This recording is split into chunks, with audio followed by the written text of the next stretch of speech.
Yes, people. What's going on? Welcome back to the channel. Welcome back to Saeed TV. We are live for the Unfiltered podcast Sunday night. You know the score, man. You know what I'm saying? To wherever the occasion, we don't miss this show. You know what I mean? The dedication's here.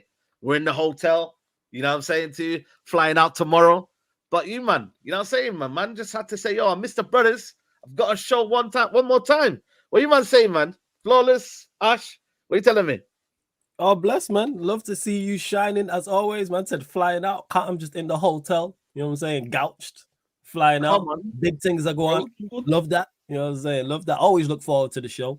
Thanks for having me as always. Shout out to Ash. Always good to see Ash as well. Big up to the entire chat also. And congrats to you, Saeed, man. 97K. Congrats to you, man. Let's go. Congrats to you. So, chat, I know you lot have already bigged up Saeed, but you know what? Big him up again. That's a monumental achievement. 97K, road to 100K. My brother for life. Yeah, man, you already know. Start thinking about what you're going to do for the 100K too. Bro, I need to know. So I need your help, you know, to be honest with you. By the way, big up to the month's raid, Big Six Bants. Shout out to them as well for 10K as well. You know what I mean? They got 10K. Big Month, you know what I'm saying? Yeah, that's probably right. So yeah, no, 100%, man. 100%. We're here, man. 3 more K. Maybe I might do in LA. If I do a madness in LA, I might do in LA. So who knows? Who knows, man? But big up to you, Flawless, as usual. We got Ash. We got a tipsy Ash. You know what I mean? Man, like Ash is on there. You've been drinking today. I'm two wines deep, 2 bottles of wines deep, and a bit of whiskey and all that. So yeah, we're gonna have a good time. But Saeed, when you think about, you know, Saeed, that's a full Old Trafford and even more. Do you know what I mean? Like a full Old Trafford and double half of that. Yeah.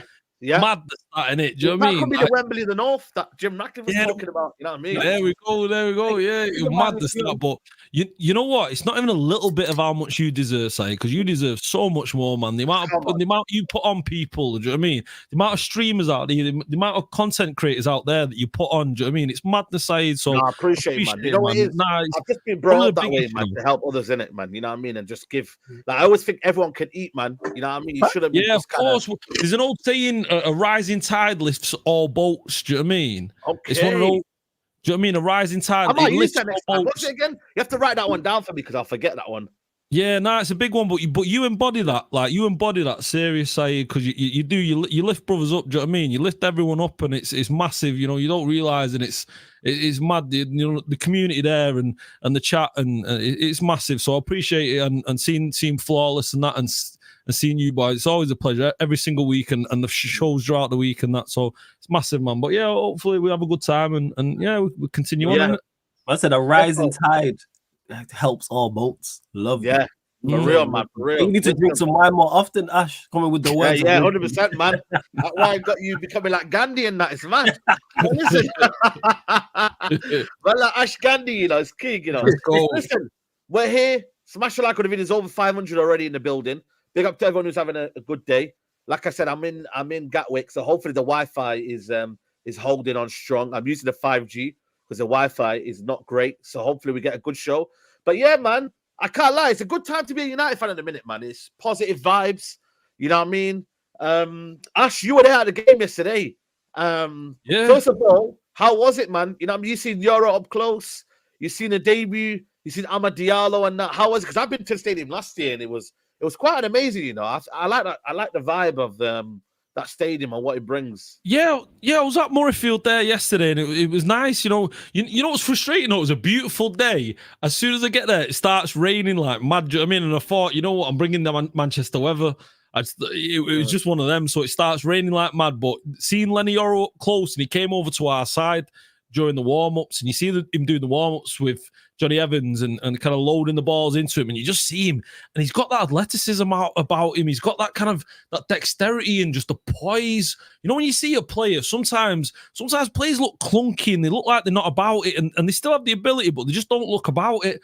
But I saw Leny Yoro yesterday, and he just looked so composed. And for an 18-year-old to have his poise and his control and his dexterity, it was crazy to witness because he looks it.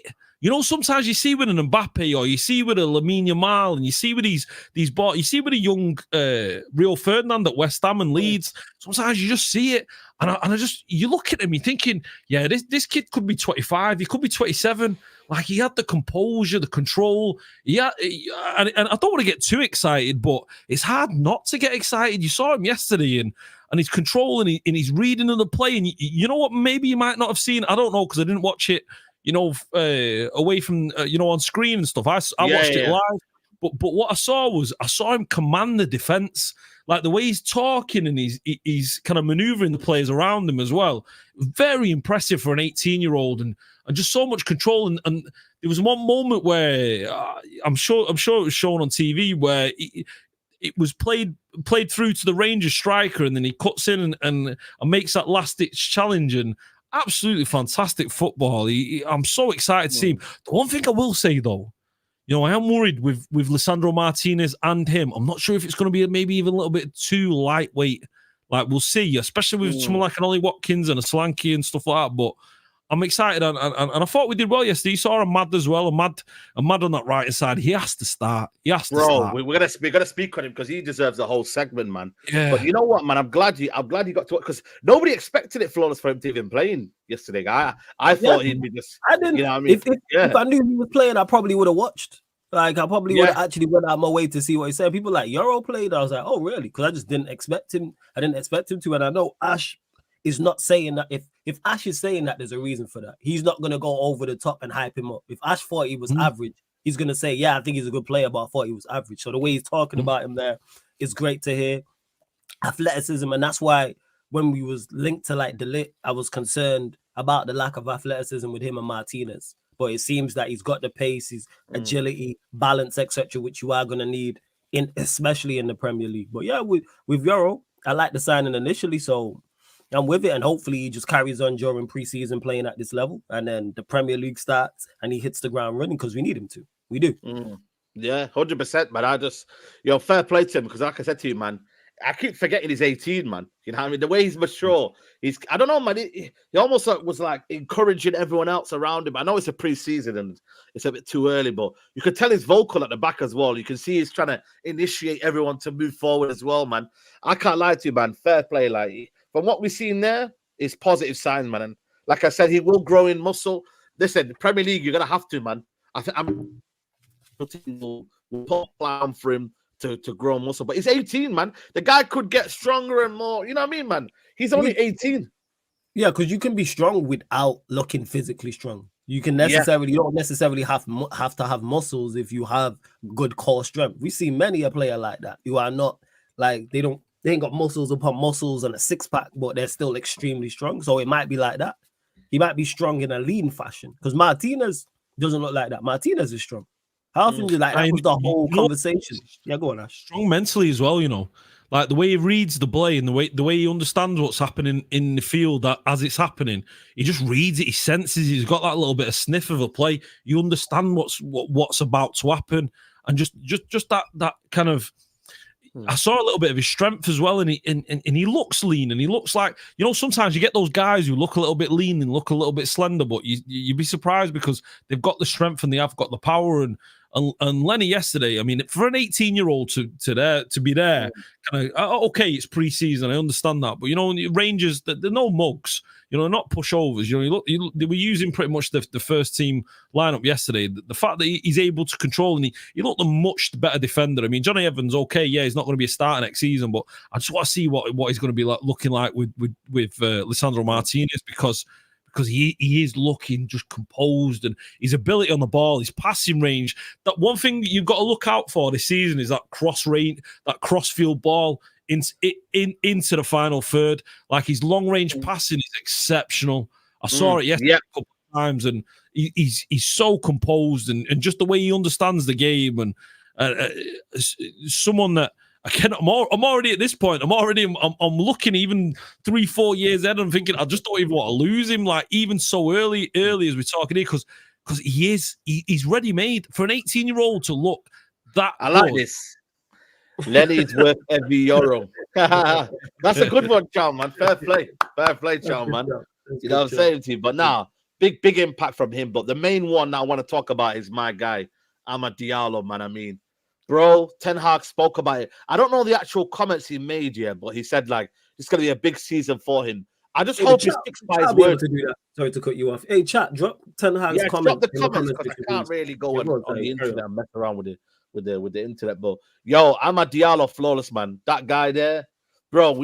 This is why one of the things where I was like, we have to be careful. Do we really need a winger when there's so much potential in Amad Diallo? You got Sancho who's there as well, but Amad was just, bro. He's just too smooth. That was his first game, as well. First game. Yeah, I hear that. We definitely don't get misunderstood. We definitely need another winger because I don't think it stunts the growth of a Diallo. Yeah. It's about competition for places. And if Diallo's as good as we think he is, he'll keep his place. Plus, he'll have dips in form. Yes, he'll have injuries. And we are playing a lot of matches. You got to think, not only do you have the Premier League, the Europa League's in its new format, you have the FA Cup and you have the League Cup. So you have potentially 50, 55, 60 games. So there's more than ample game time for everyone around. Diallo been a fan of. Even all last season when our attack was flattering to deceive and was performing poorly, it was like, give Diallo a chance to see how he performs. And Diallo got his chance and he performed well. I was saying, last season, it got to the point where I can only speak for me, I seen him in the attack and I was like, okay, we have a chance because we have some quality in the final third and he's shown that. Obviously, the Liverpool FA Cup game is the one that stands out. But even games where he didn't score goals, he was still a threat. Technically very sound. Technically very, very sound. You know what I'm saying? Lovely first touch. Decision-making, passing, weight of pass, physicality. Speaking of Yoro, Diallo's one of them. Doesn't look the strongest, but he is strong. You got that low center of gravity going on. Look, like it's very rare you see him and you think, oh, you've just been completely bullied. Agility, balance, obviously back to the technical attributes, can dribble, has good acceleration as well. So I think Diallo, in a better team, better players around him, better system, we'll see better from him. So to hear he played so well, this game just gone, I'm all for it. How much game time will he get? I don't know. I'd love to see him start personally. Yeah. I don't see it happening, but I would love if he's our starting right winger and our go-to guy. I go, all right, cool. He has to be, doesn't he? I hope so. That's what it is. Like, he should be, but I don't know. Because at the minute, and I mean, this is the comment say he said he's had a great season. At the end of the season, he had a good time in our first team and played some good games. Now for this season, this has to be the year. It's great that he starts. Bro, this is what I'm trying to say, but you know what it is, man? It's like Garnacho and Rashford are his go-to guys right now. Let's be honest. And that's the issue. Not on the right, though, Saeed. Right, on the right-hand side, it's Antony and Sancho, in it, but he's not getting into it. No, he played Garnacho, didn't he? He loved playing Garnacho there, man. Yeah, he did. Garnacho did play at times, and that is my biggest concern. Is let's say it is like someone just put in the chat, Xerxes, Sancho, Diallo.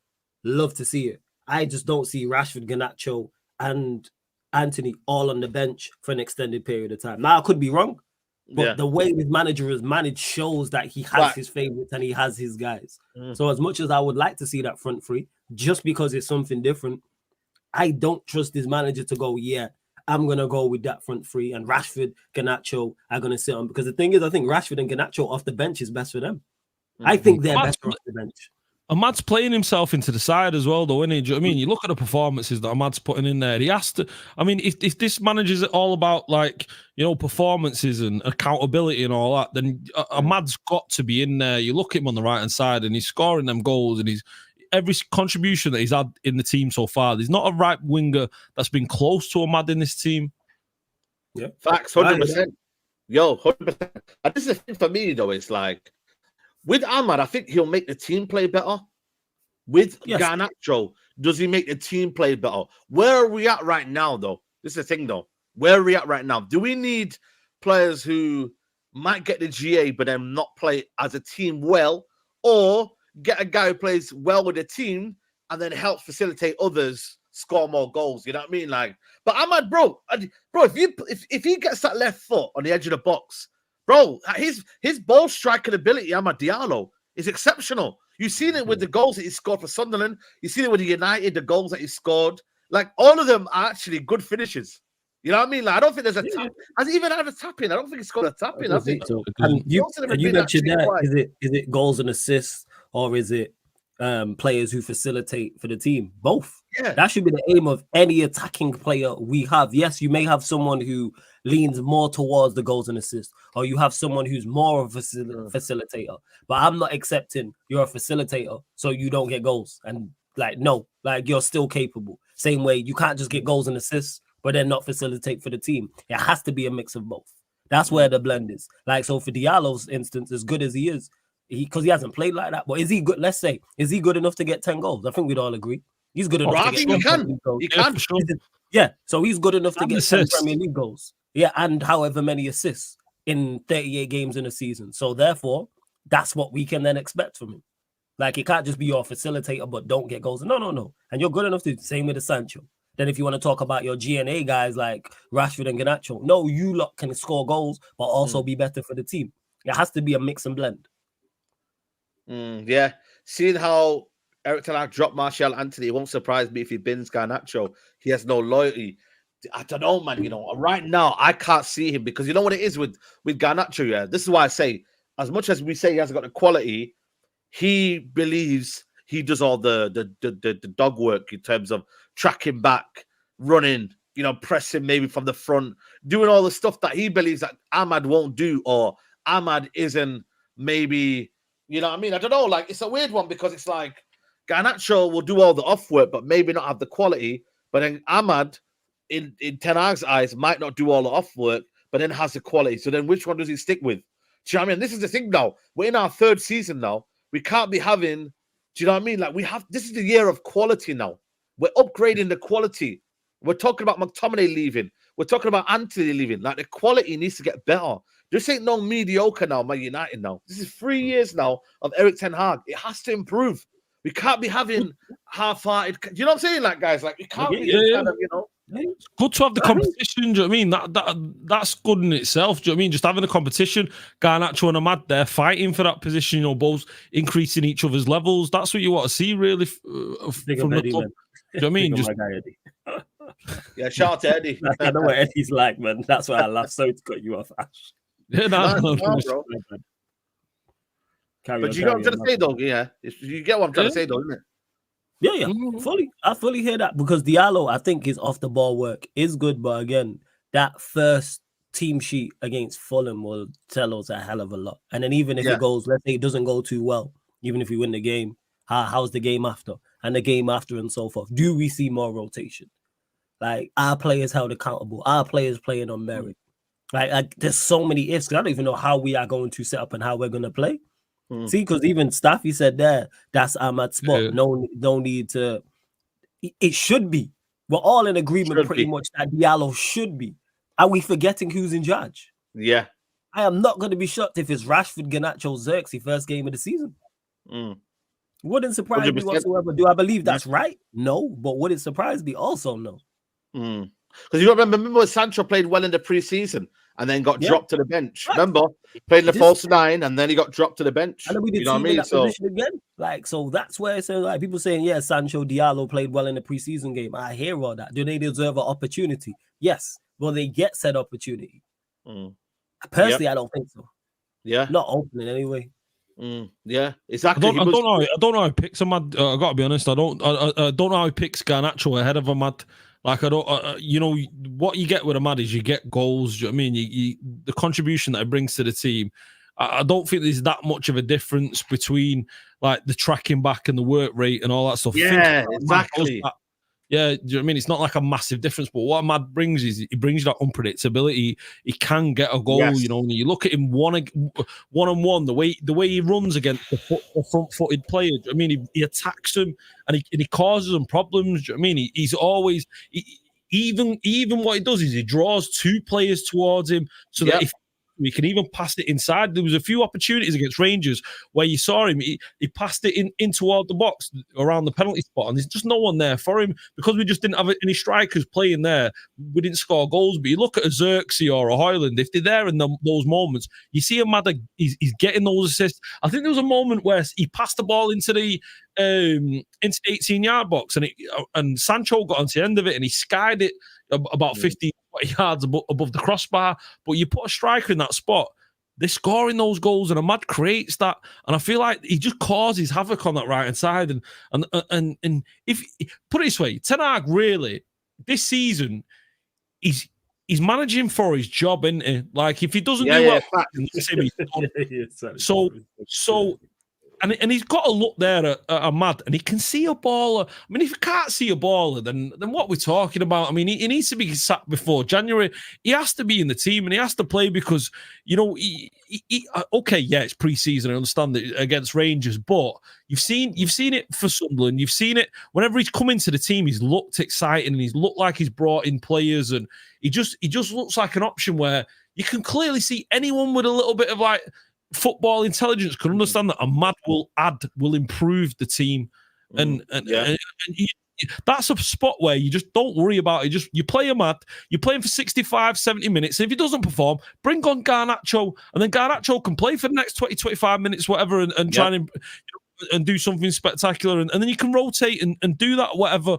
But Ahmad's got that talent. I mean, you just got to give him time. You just got to give him the opportunity to go and show and go and ball, because he will do. He's got that talent. He's got that quality and ability. So I just want to see it, and I want to see it against Fulham. I want to see him start for the first game of the season. And who knows? I mean, whether he does or not, but he has to. He has to for me, because he should do. That's the thing. He should do. He should do, man. He should do. Big up Del Boy with a super chat. He says we need Antony extradited to Brazil ASAP, bro. Listen, I don't know what's going on with Antony. I don't know if you've seen the comments. His agents come out basically and said that he's not looking to leave, contrary to reports that, you know, they're going to loan him out and that. Bro, you know, we're kind of screwed, you know. We're kind of effed, you know, because, brother, his wages, the contract, I don't know who comes in for him. The only reason I can see him is if Fluminense come back in for him and they want him back, or he goes Saudi Arabia. But even Saudi Arabia, I'm not even coming and showed interest. Like, nobody has. No. Ajax, will they want him back? I don't think so. Have you noticed though, Saeed?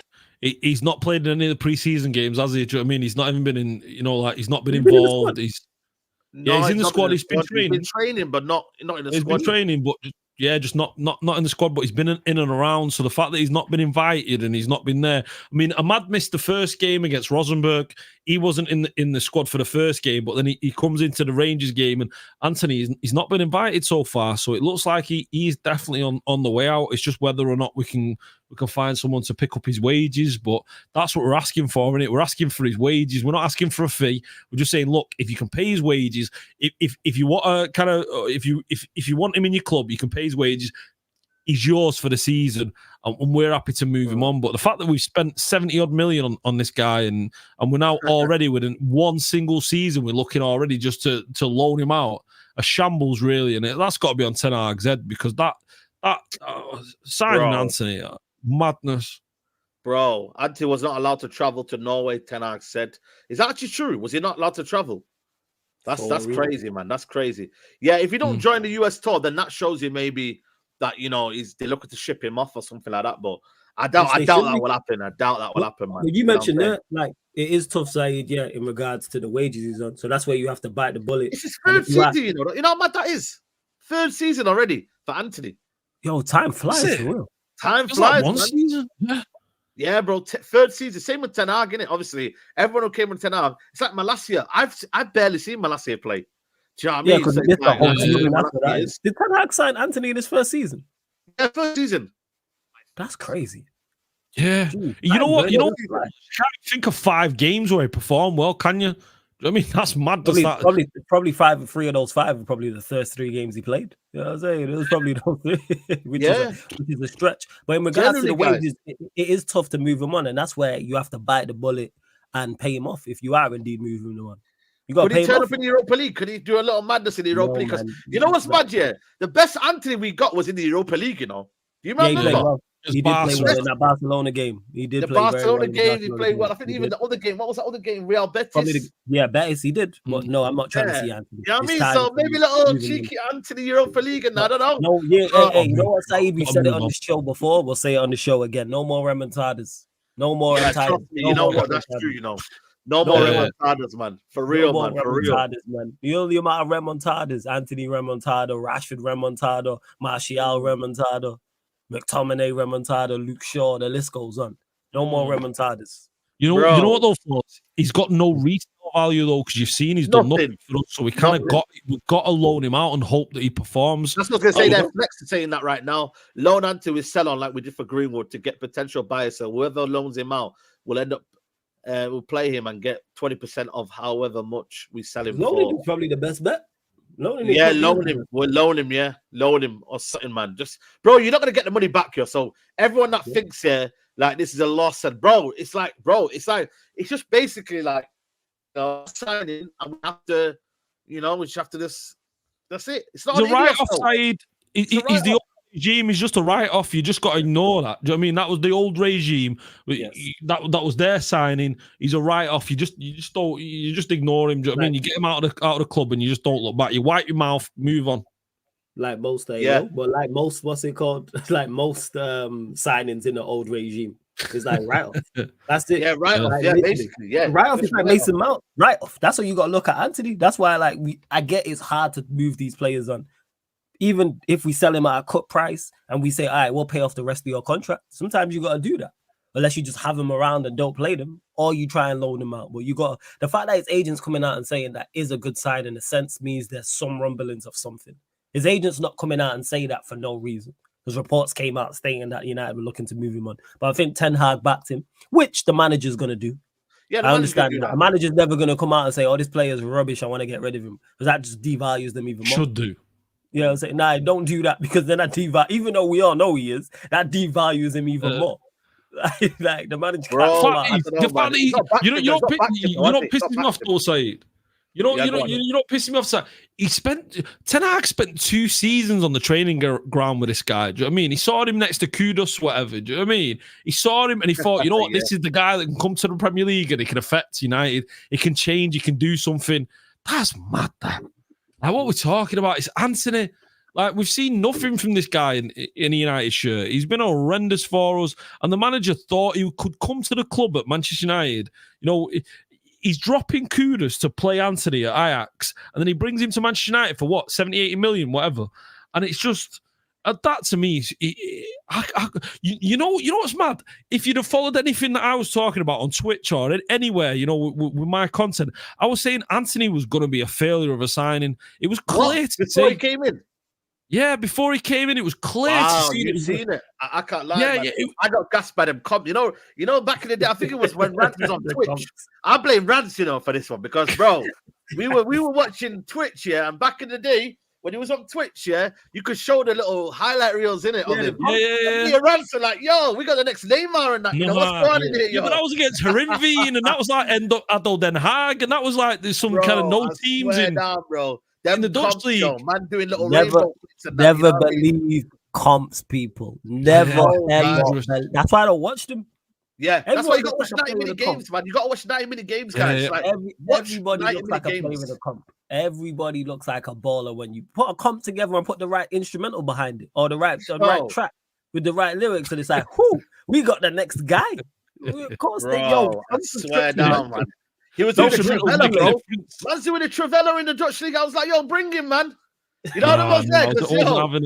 Bro, the aesthetics and that. I was like, yo, man can do the Trivella. Man can do the little, you know what I'm saying? I was like, yo, bring him to the theatre. Because you know what it is? We haven't had that sort of winger, especially Brazilian as well. Have we ever had a Brazilian winger before United? No.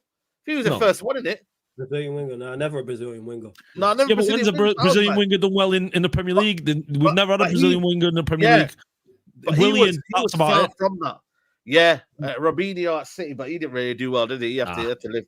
But you know what's mad? Yeah, like I thought to myself, yo, like he's surely he's direct, whatever, and then boom, bro, he's not Brazil. You know, half of this Brazilian team, are not from Brazil. They're from Peru, they're from Panama, they're from all that. Bro, I'm telling you now, guys, I'll be watching Brazil every game. You'll be watching them as well, Flawless. They're not from Brazil, bro. You got these, bro. I'm telling you now, but the only Brazilians in that team, is Vini Jr., Rodrigo, and Savio. Maybe Savio a little bit, you know what I mean? But everyone else, man, it's like, brother, you know what I was saying? Brother, man. They're not Brazilians, bro. I'm telling you, Paqueta a little bit, Paqueta maybe, but after that, bro, I swear down, they're not Brazilians, man. They're not Brazilians. You know what I mean? So we just got to hold the L. You know what I'm saying? Anyone who bought Antony's shirt, bro. I don't know how you're gonna get rid of that one. Bro. You know what's mad about this year? You know the Antony frame.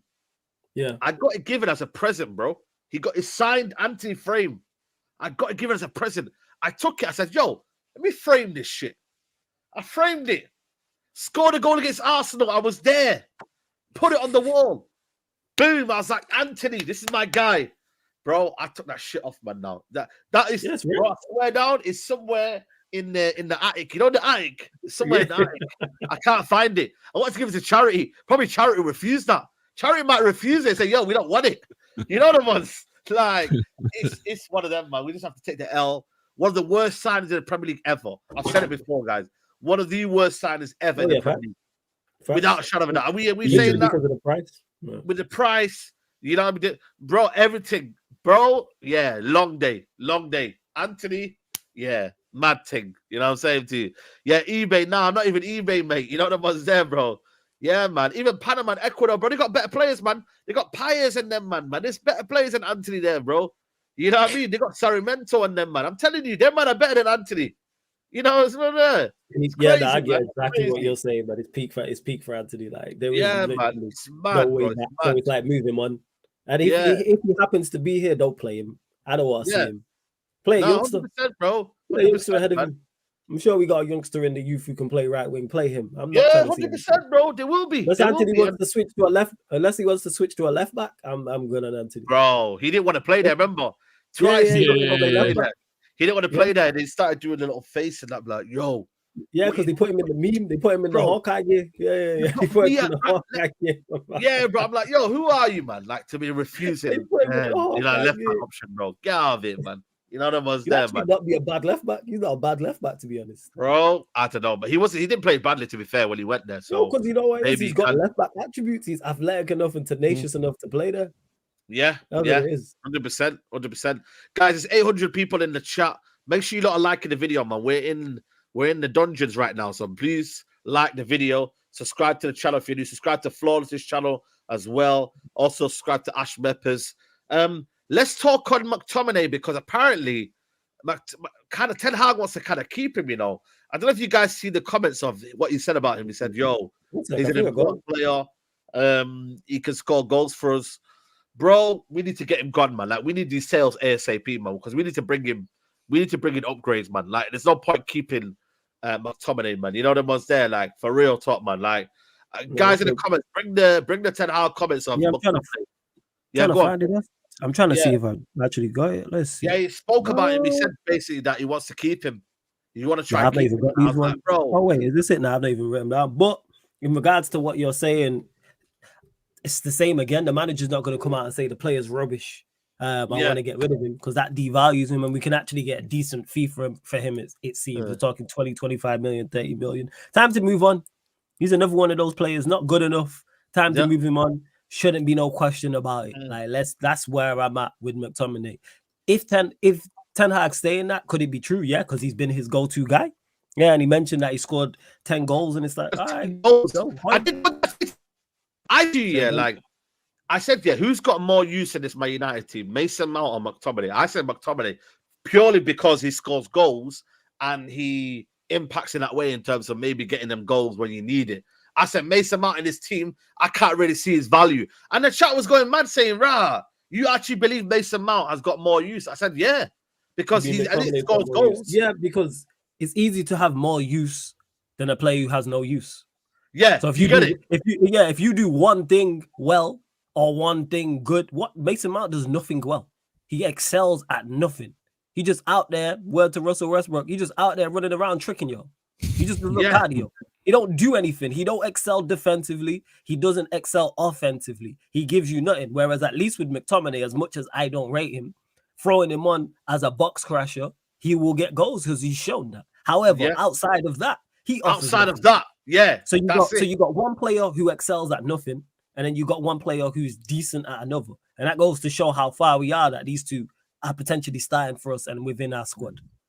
Yeah, so I put a poll up on Friday, and then the chat, which I respect the chat's opinion, but at the time I was like, bro, at least McTominay will give you this because I was expecting Mount to be an upgrade. And yeah, he's had injuries, and he was, but I and still he was, don't believe he was never. his And that's goal's the gonna crazy be. part at the time. He was never an upgrade. He's never excelled at anything. McTominay annoys me now, because McTominay comes into the team, he'll score a couple of goals, and then he'll come into the team and he'll start. Do you know what I mean? And that's the thing that's annoying. That's why we have to get rid of him, bro. Yeah, because it's okay coming off the bench and impacting the play and being super sub and all that. That's fine. I'm okay with that. If he's going to do that, then I'm okay. I'm okay to keep him in the squad. But what happens with McTominay is he does that. He'll come into the team. He'll come off the bench and he'll score a couple of goals and all that. And then all of a sudden he starts. Like he starts for the team and then he's playing in the midfield. And he's not a midfielder. He's not. He can't play deep midfield. He can't play. He can't play the 6. He can't play the 8. He's basically a second striker. That's what he is. Do you know what I mean? He's a box crusher, like you say there. Yeah, and we don't play him like that anyway. So there's no point in him starting him. It frustrates me seeing him start, and that's what I can't see. If we're not going to sell McTominay, I'm okay. I'm okay with keeping him in the team as long as he's an impact sub off the bench. The fact that he kind of creeps himself into the team, that's what frustrates me, and that's what worries me, because you see the amount of passes he makes during a game. I see his stats, like I keep an eye on his stats, and he makes something like 6 passes from the midfield in a game. Like 6 passes in the midfield for a game. Expecting 30. You know what's mad? Yeah. Florida's doing that as well.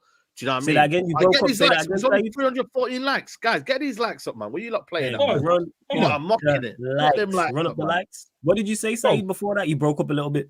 Yeah, so basically, when you see the stadium, he always hides away from the ball, innit? Like, he don't really show for it. You see Toby Collier, you see my man. That's what a midfielder is. The ball, come for it. Do you know what I mean? He comes for it. He says, "Give me the ball. Let me move the ball on." But McTominay's hiding behind guys, isn't he? Do you know what I mean? He's there. He's moving. He just doesn't want the ball, and he doesn't know how to play that midfield role. He's not a midfielder. He's not a midfielder. He's a second striker, and it frustrates me seeing him in that midfield role, because that's not what he can do. Yeah. He's just not. That's not him. That's spot on. He is a second striker. So if you're gonna have him, don't have him starting, and when he starts, it's when we are chasing a game. That's it. He acts like Eddie says this all the time. He acts like Eddie, man. Not looking for the ball like the referee. I've been impressed with Collier, man, and that's everything that McTominay isn't. But the problem is, in modern day football, it's like, what do you get goals? That's the first thing. It's like, do you get goals? And is he a 6 or an 8? Bro, you know what it is? He's a 6. He's a 6. He can do a 6 role, but I think he's got a lot more to his game. But right now, I see him as more of a 6. Get the ball from the centre backs, collect it. Do you know what I mean? And then kind of do his own thing. So, you know what I mean? He annoys me. You know why he annoys me? Because he's got them socks. He does a Jack Grealish where he rolls his socks down. Do you know what I mean? He rolls his socks down and he's got dead long shorts. And he just looks like a sloppy player, like lazy. Do you know what I mean? When you see him, he don't look professional. I'm not having it from a centre mid. Someone like a Michael Carrick, you've got to have long socks and you've got to have short shorts. Do you know what I mean? You've got to look professional. But him, he just looks lazy. Is he good? He's good. Listen, don't get. He's very good. That's all I care about. I wear long socks with the big shorts. You know what I'm saying? Bro, that's what it is. Do whatever you got to do. As long as you're a good footballer, I couldn't care what you do. No, but he looks sloppy, is what I'm saying, no, Saeed. I'm watching him there at Rangers. I'm driving all the way to Glasgow, and the man can't pull his socks up. Do you know what I mean? Like, come on, pull your socks up and wear some decent shorts. Like what we're talking about. I swear, it just frustrates me because he looks. I hear you. He just looks lazy. He just doesn't look right. I don't know what it is. It doesn't fit his persona. Like, he looks like a clean baller. The way he takes the ball and the way he passes and the way he's, under pressure, he's so quick and he understands what's happening around him within that 5 yards. He sees it. He kind of, some players, they have that sixth sense of they know where the pressure's coming from, and they're able to spin and turn in a direction where it moves players away. And Collier's got that. He's got that ability and that reasoning. So for me, he just needs to pull his socks up, man. That's all I'm asking for. Yeah, no, fair. No, I hear it, man. It's old school style, isn't it? But for me, bro, I swear down, as long as he knows that, I need to pass, I need to move, I need to think, bro, if I just know he's a good footballer, I swear down, bro. I don't care. You know what I'm saying? Like, Kobe Mainu, you see that new hairstyle he's got? Bro, I don't give a shit. You know the one's there. As long as but come on, Saeed. When you saw that Kobe Mainu's hairstyle, you was thinking, he's lost a little bit of all there, didn't he? Yo, listen. If I'm with the brother, I'm like, we're not going for this style, innit? You feel me? But listen, he's trying something new. Good luck to the kid. You know what I'm saying? But again, I know Kobe Mainoo's going to be a good footballer. So he can do whatever he wants when he's there. You know what I mean? And this is the reason with Paul Pogba, that I never ever looked at all of his. I just didn't get it for me, man. But Pogba always looked like a baller. No matter what haircut, he always looked like a baller. You're a baller, man. You know what I mean? So this is why Kobe lost a bit of aura. Like he depleted. Do you know what I mean? There was just a little bit. I'm looking at Kobe and they massacred my boy. Do you know what I mean? It's like, no, man. I don't know, man. But listen, McTominay, what are we saying, like, in terms of like the fee? Like, are we saying anything 20 million, 25 million? Whatever they've got. Whatever they've got, whatever loose change they've got in their car. They're holding out. Whatever they've got. I think they want 25 million, United, because they rejected them. Galatasaray. Phenomenal. What was the fee we rejected from Galatasaray? I think it was 25 from Galatasaray, That is outrageous. Let me know in the chat, guys. Was it 25 in the chat? Yeah, you got to take that. Move him on. Whatever they've got, 20, 25 million, 30 million. Was it 30 million pounds or 30 million euros? I think it was 30 million. Even if it's euros, what's that? 24 million pounds. Whatever. I still get mistaken. Whatever currency they've got, 30 million pounds, euros, yen, whatever dirhams, whatever you've got. You know what I'm saying? Run us that. Like, whatever it is. If we can go to the cash converter, the cash currency, and exchange that, cool. Whatever currency they've got, run us that. You know what I'm saying? Run us that. Like, what we talking? This is Scott McTominay. He's less than bad than average. Game gone, man. Not good enough for where we're trying to go to. 25 M's, yeah. Let him go. Yeah, I'm taking it. Oh yeah, definitely. Oh, Saeed froze. I thought he was doing him. Oh, he's back. Yo, can you hear me? Yeah. I thought you were doing mannequin challenge. Sorry. I don't know why. It just kind of froze for me then. But for me, bro, I'm taking that. I'm taking that, bro. As long as we get rid of him, because I feel like for me, they're gonna promote Collier. So right now, our midfield is Casemiro, Eriksen, McTominay, Collier, Mainoo, Mason Mount, Bruno Fernandes. Who's eight? That's pain, that, Saeed. That's pain. That's awful, that midfield. That stinks. What are we talking about? Who is laughing in the back? Because he's right. Exactly. Of course you're laughing. That's horrendous. It's horrible. That's it, Saeed. There's nobody else, man. There's nobody else. There's nobody else, man. There's nobody. A guy's not here. You've got Casemiro. Not here. You got Casemiro. Yeah, we need free signings. We need free midfielders. You got Casemiro. Bro, you know what? We need two, man. Realizing. Yeah, I did Eriksen. I did him. You did that, Eriksen. Yo, our midfield sucks. Let's not get mistaken. Bro, we need, that's what I'm saying. This is why we can't, like, I know we're chasing a lot of centre backs right now, but please, man, I just hope like we don't mess around with this midfield, man. I'm telling you, man, because that can't be, it needs to be a minimum of two, man. It needs to be a minimum of two. You know what I'm saying? Like, we need to go and get Ugarte. But what's the latest with Ugarte, by the way? What's the latest with Ugarte? Well, we've agreed terms, haven't we? We've agreed to personal terms. We've agreed, but we've not agreed with PSG yet as to what they want to do with him. Yeah, the fee we've not agreed with him, but the fact that they've got Vitinha, he's not part of Luis Enriquez's plans. He doesn't want him. Do you know what I mean? He doesn't work in that system for him. So they've got Vitinha, they're getting João Neves, and they've got Fabian in the midfield. You got them three ballers there in the midfield. That's a mega midfield. Vitinha, João Neves, and Fabinho. So Fabian Ruiz, and. So Ugarte is just surplus to requirements. So they don't want him. They paid 60 million euros for him from Sporting last season. Whether or not they get that kind of money, they're not going to expect that kind of money. We've offered something like 34 million. You know what it is? They're trying to save every single penny they got because they got to pay Mbappe. You know that, by the way. Do you know what I mean? They salted they couldn't buy the club. That's what it is. They salted they couldn't buy Man United. Do you know what I mean? So, bro, them man, they want to get basically. What's the guy that they're trying to buy? João Neves. They want to basically spend as little as much on João Neves, so they get a lot from Man United, more than what they originally planned. Bro, we ain't paying that shit, bro. We're paying, for me, maximum, I want to be paying is 45 to 50 million, no more than that. 100%. I think if we pay more than that, I think it's a bit too much. Don't get me wrong. We need to use our position of power. Ash just mentioned the midfielders they have there, and they're going in for midfielders. You want to get rid of this player. You do not want this player there. Therefore, what we need to go and do is go, all right, here's 40 M's. Or you keep an unhappy player. We've agreed personal, but this is where, like what we did with the Bramthwaite deal, that needs to be our motive going forward. Whereas there's a price. Once we say this is our price, don't go beyond it. We'll go to another target. Agate go if we say, let's say it's 40 million or 50 million our price. We're not going beyond that. And they say we want 70. All right, move on to the next target. Gate is not the only midfielder out there, which is what we did with Bramthwaite, and then we went and got Yoro. So I do like that. Start, especially when you're the A side, make sure utilize the fact that you're the A side of negotiations. Because when you're the B side, people let us know. People take full advantage. They let us know, man. Are you mad? Yes, and that's why. You know this Ambrabat thing, yeah. You see what they've tried to do now with the Ambrabat thing. So they've said we're not willing to play the release clause.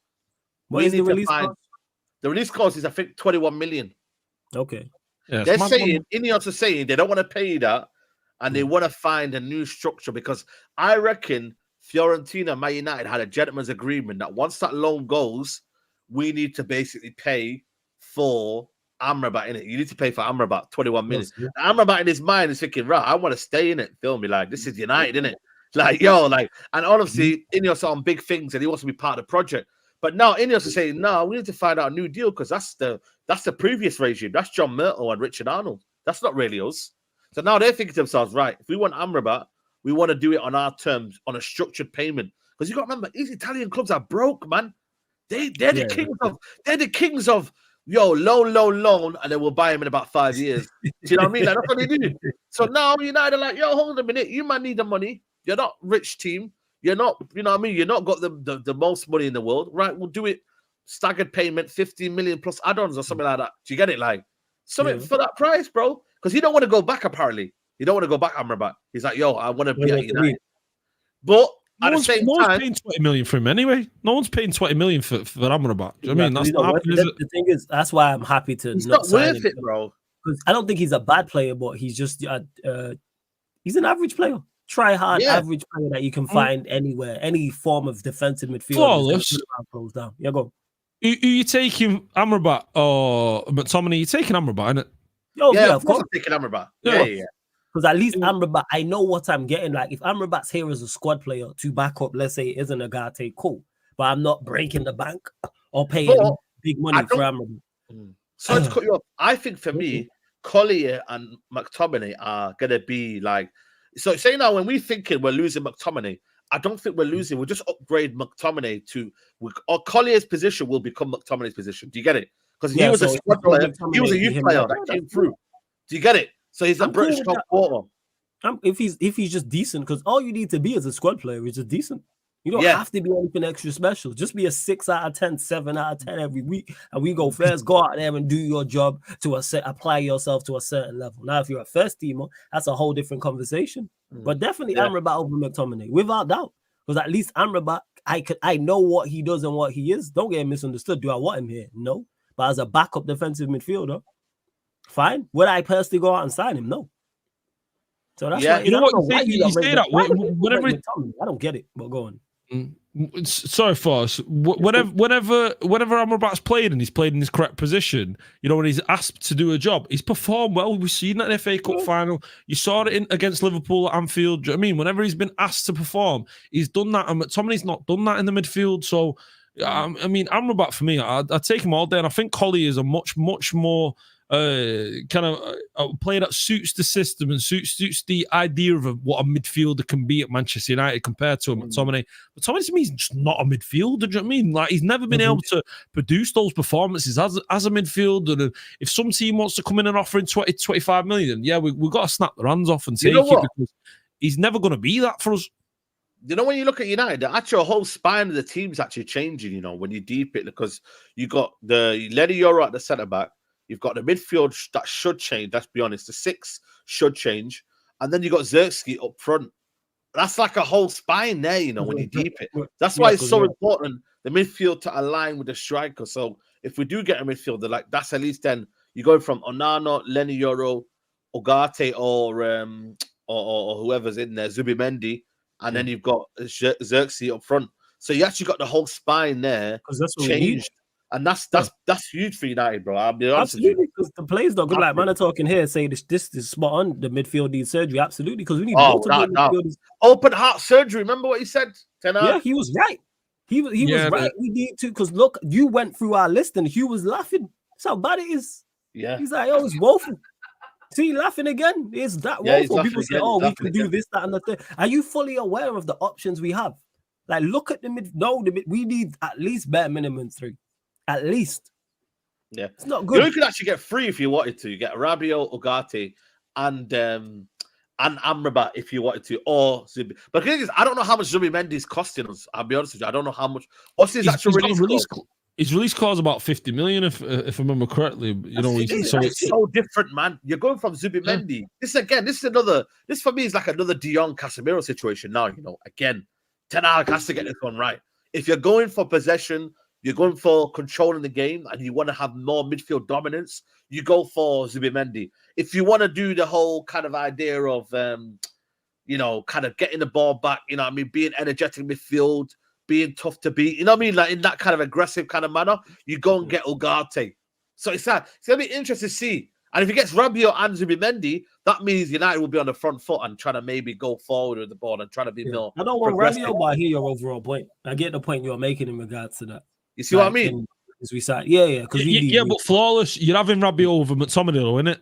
Yo, Ash, I'm having this man in my phone book that I would have over McTominay. Legit. Yeah. I've got Don. There's a Don near me who plays ball who legit is better than McTominay right now. I'd rather see him in a Manchester United. I'm being like, no word of a lie. I'm not over exaggerating. I know better footballers than him. So like, McTominay scored loads of goals. Do you know what I mean? He scored loads of goals, so he must be good. Do you know what I mean? Like, what we're talking about? It's madness. Yeah. You know what's mad? Yeah, big up Rance, man. He said Amrabat on McTominay wages is calm. If we could get him for 10 million or less, Rabiot's better and free. Yeah, no, it's interesting, man. Like I said, Amrabat wants to come to us. Ugarte wants to come to us. Rabiot wants to come to us. Do you know what I mean? It's just now there's a lot of man there. It's like, what's your football philosophy? What is your style? It comes down to nitty gritty now. You know, before we're just kind of buying players for the sake of buying players now. But it'll be interesting to see what kind of like mindset now, because you know what it is. Yeah, sometimes you get money. It's like, yeah, cool. You know what I mean? You've gone from being broke to now being established. Like, you can't have that broke mentality anymore. You can't be like year one kind of feeling of, yo, like we're in year one. We're not in year one. Let's be honest. We're in year 3. So you can't just be buying players for the sake of buying it. You feel me? No, I hear that, and also the profile of players that we're going in there for, because we know Amrabat's a defensive midfielder, so is Ugarte as well. So what is the plan? Let's say we do go get Ugarte. Do you then go and sign Amrabat to back him up? Those two is the 2 defensive midfielders. I have no issue. Then what are you keeping Casemiro? And then is it Casemiro or Mano? And then for the 10, what is it? Bruno and who? Mount? Is that what we're saying? Then you got like, Eriksen's back off. You got the youngster as well, like. So, that's Varanta. Yeah, he's gone there. So, again, a lot of it depends. Yeah, Rabiot, Mount. Yeah, 100%. I'm not trying to see Rabiot or Mount or any of these, Ash. I'm not going to lie. I ain't trying to see any of these 3 midfielders. So, I get your point. Yeah, I do. But the bar is on the floor. But, yeah, if we do sign Amrabat, it's all about you shouldn't be starting week in, week out. You know what I'm worried about? I'm worried about the fact we've not seen really style of play this preseason already. like you'd expected to kind of see a style of play, you know, in terms of like what's the style. Do you get it? Like I don't know, man. It's always vibes or preseason. It's the problem. I think for me, preseason should be as well a time to almost kind of nail in what you're trying to do as well. Like, do you get it? But I just don't know what's his motto gonna be. Like, Ten Hag. I genuinely don't know. Saeed. You know what annoys me? When I see in the second half, and same with Rosenberg, we're playing the second half, we're playing all the kids. None of these kids are going to get minutes in the Premier League. Do you know what I mean? None of these kids are going to see any kind of, time, or maybe 1 or 2. That's it. But the fact that we give so much time and so much kind of just effort towards the majority of the squad there that aren't even going to be involved in the first game of the Premier League, it frustrates me. I want to see a little bit more experimentation with the first team or the players that are in and around the first team. I think the Arsenal game they'll play like 60, 70 minutes. I think they always do this. They always do this where they say, right, two here, 2 games where they play on and off, but then the Arsenal game is where they play like 60, 70 minutes, and then they come and bring the youth on. So will be the Real Betis. So will be. You never saw that under Solix, though. You never saw that under Solix Ferguson. You don't see it under the top coaches. You know what I mean, because you see them practice with the first team. Maybe the quality is that bad now. The quality is that bad that we don't really have. Like the quality that the team. Obviously, Antony's gone there. Who else is not there? Lindelof for some reason isn't there. Is he going to be moving? Who else? You got Bruno. You got so many players that I'm still missing. You know what I'm trying to say? So maybe that is something that's going to be. But in the first 2 games, you know, Saeed, we started the first game with a 4-4-2. We started the second game with a 4-2-3-1. It's like already Ten Hag doesn't know what we're going to go into in the first season. Yeah. It's kind of like Ash, the manager's managing this season, this preseason so far. Like he's trying to figure it out. Yeah, it's just yeah. Like, he's making it up as he go along, and it's just like, come on, you got to have an idea already. Implement your plan and what you want to do from the start. I think if going from the Arsenal game, I think that's when you'll see something. Arsenal, Betis, Liverpool. They're the 3 games I think we'll see majority. Right now, I think you're just going to see just fitness. It's just basically fitness. Once it gets to Arsenal, you start to see the main men come in. That's where I kind of look at it for me. That's what I'm probably going to be like, right, okay, cool. What we're trying to do here. For now, I just think it's still vibes. Get to fitness. You know, just basically start to just play your game in it. Basically, that's why I kind of look at more so in that regards, man. But in Ten Hag's defense, a decent amount of his team has been. Yeah, exactly. Yeah, that's true. Bruno Fernandes. Who else is missing? Who's missing? Bruno. But even despite who's missing, where was Rashford, by the way, against Rangers? He had a knock, apparently. Okay. But even the thing is, despite who's playing and players missing, the style should remain the same. Yeah. The level of the style, and I should say, the level the style is at and is being put. The level the style is being performed at will change if you don't have your better players, but it should still look very, very similar. And people are already saying it's completely different. Like I bet if you watch City, no matter who's playing in preseason, they play the same way. But if you ask you, it's like, we play the same way regardless. Whether it's the first teamers or if it's the youth team, they play the same way. Same way with Liverpool. Klopp's gone, but it was the same with Liverpool. Like that's what it should look. It should resemble the same thing. Shouldn't be the first teamers are back, so we play better and we play different, because then that means we're relying on the individual quality. What happens if they get injured? Which will happen because injuries happen, as we seen last season. We had more than anybody else. No, 100%. Now you're spot on, man. I think for me, once, like I said to you, once these guys go to America, that's why I'm glad, like, I've gone to America at the right time, because I'm guessing at least Rashford will be there. Xerxes. Do you reckon Xerxes will be there? Surely Xerxes will be there. Maybe Ugarte, if he comes back in time, man. Can we get Ugarte done by Saturday or by Friday? That would be a good one as well. Do you know what I mean? Maybe we might get Rabiot done by then. You know what I mean? So there's a lot of transfers still to go, man. We're not done yet, you know, man. Like, we got at least 3 more, maybe 4 more transfers to go. Like, genuinely, guys, I think we're kind of, you know, we're not done yet, man. I don't think United are done yet. Still think a left back might be an option as well. You got 2 midfielders, and then you got maybe we still pretty much need a whole team. Hey, right? We still pretty much near enough need a whole team still in terms of transfers in. Yeah, you just mentioned it there. We talking another centre back. You're talking a left back. You're talking 2 midfielders. You're talking a winger. You're talking a striker. That's 7 players. Obviously, 7 players. 6, 7 players. Yeah, and probably more depending on if you're talking first team or you're talking squad. No, I'm not wilding, man. I'm not going crazy. 3 more is not 3 more. Crazy. Yeah, that's small. That's nothing, man. I think the lick's got to be guaranteed, isn't it? Do you know what I mean? We're just trying to work out a feed there with the lick. We've got to kind of bring them down a little bit. Today? Did you see the comments by Ten Hag today about De Ligt? Yeah. 2 years ago, you know, the guy spoke about him like, I've never seen Ten Hag speak about a player like that, you know. Normally he's like, he's an Ajax player and we don't discuss about players that are not at United. But he spoke about him in a way that is like, yo, like, I could do with him again. But then apparently we've not made a bid. We've not really, like, them man buying million. They need to, like, fix themselves up, man. Like, why go on with these man? Like, are they getting Jonathan Tah? Are they not getting Jonathan Tah? Like, bro, just go and buy the player and then flipping give us De Ligt, man. Like, why go on for you, man? Do you know what I mean? 100%. I don't know what they're doing. You know what kind of you know what messed up that deal was the fact that the Bayern fans started a petition and all that kind of. If the Bayern fans would have just left it, Bayern would have. I'm sure Bayern would have been happy. Man, don't watch petitions and that. Imagine we did petitions, man. Of course they do. We did a letter to. We did a letter. Yeah, we did a letter to save the manager. Do you know what I mean? We did a letter to save his job. Do you know what I'm trying to say? So I don't know, man. He said, yeah, he did speak about him. Does anybody know his quotes again? He spoke about him, didn't he? Said something about,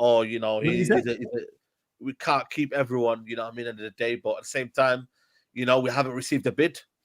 Yeah, we won't buy until we sell first. That's what I'm saying. We need to get these sales. That's why the title of the video is we need some sales. Do you know what I mean? Yeah, delay and two midfielders called, yeah, ready to cook. Facts. Do you know what I mean? Casemiro, I don't know if he's going to go. I've got a feeling that he's staying. They said it's between him and Mctominay with Degate arriving. It will be between those two who's potentially leaving it. That's what I've seen. Romano stated that. But it's like if it's between those two, get rid of McTominay. Yeah. Casemiro can at least still be an asset. I think, yes, he was poor this season just gone, but can he still? Yes, Casemiro can still be an asset. It's like the way people write off Casemiro, but say we should keep McTominay. Yeah. Facts, 100%, man. You know what I mean? You know what it is with me? If Casemiro, there was a bid that came in, and it was a substantial bid, then of course I let him go. But at the same time, right now, do you know what I mean? He's in the team. The chat don't want to keep him here. There's a few chat that want to keep him here. It is what it is. But I'll be real with you, man. I still think that experience is valuable, man. It's very, very valuable, that experience, man. You're gonna need that experience throughout the whole season, man. You know what I mean? Just imagine having no leaders in that team, man. Just no one in there communicating. No one knows what it's like to win. No one knows to, like, you know what I mean? Like, I get it. He's not the same player as it was once before, but you can't underestimate some characters in the team, man, when it's tough. Do you know what I mean? Like, you need that in that team, bro. Especially when you lost Varane. So unless a bid comes in, I don't think it's like the end of the world if we keep him.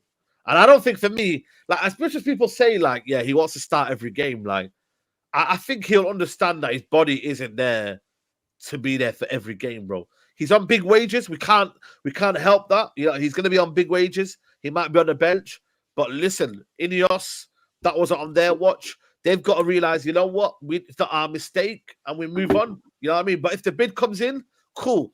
But I think it'll be a late one. I think it'll be a late one. Because he left Real Madrid late, didn't he? When did he leave Real Madrid? Yeah, he wasn't there for the first game. Yeah, because we lost the first two. Remember? Yeah, so he came in late. Then he said the thing about I'll come in and fix it. I think he played the third game or the fourth game. The child remember better than me. Yeah, but it wasn't early in the window because we had already started the season. Yeah, I kind of feel like Casemiro is coming to terms with the fact that he's not having as much impact in a game as he would hope to. He's one of those. Last season, you look at him, and I don't feel like the effort was there. He was lunging into tackles, and he was, you know those like 50-50s where you're just not going to win. He was throwing his body into him. Do you know what I mean? Where he knew that if he loses him, he doesn't have to track back, and it was one of those. I feel like this season, he needs to have a word with himself, and the manager needs to have a word with him and say, look, Casemiro, calm yourself down a little bit, play a little bit more contained rather than this idea of pressing and going in and lunging in, because that last season was costing us so much, him lunging into challenges. Yeah, and then him just being like stranded with the massive gaps in the midfield. Just calm yourself down a little bit, compose your play, contain players in the midfield, and do a little bit of that. I feel like you bring that back to Casemiro, and he's a baller. You look at him in the first season. In the first season, it was fantastic for us. We looked at him, we thought, yeah, we've got a player here now for 3-4 seasons. Last season was a massive drop-off. I feel like he's had to readjust. He's not in a Brazilian team now, so he's kind of like having to realise that he's coming toward the twilight of his career, and this is the last season really he's going to have as a top professional in a top league. So yeah, exactly. He's got to pick it up a little bit and kind of help Kobbie Mainoo, because Kobbie Mainoo can learn many things from that guy. That guy's seen it all in regards to Champions League runs, the composure, the moments in big games and stuff like that. So he can learn from him. He can take things from him. But it's on Casemiro now. And you've seen with I don't know if anyone follows him on Instagram, but you see with his kids and with his family, they're invested in United. The big United fans, you see the kids' rooms, The kids' rooms all decorated in Man United stuff. The birthday parties, all United cakes. His wife is wearing United caps and all that. So they're investing in the squad. They love it. Do you know what I mean? Otherwise, they just won't be interested. So you just need to see a little bit more kind of investment from him on the football field. Because last year, he just didn't look interested. Maybe it's because the manager...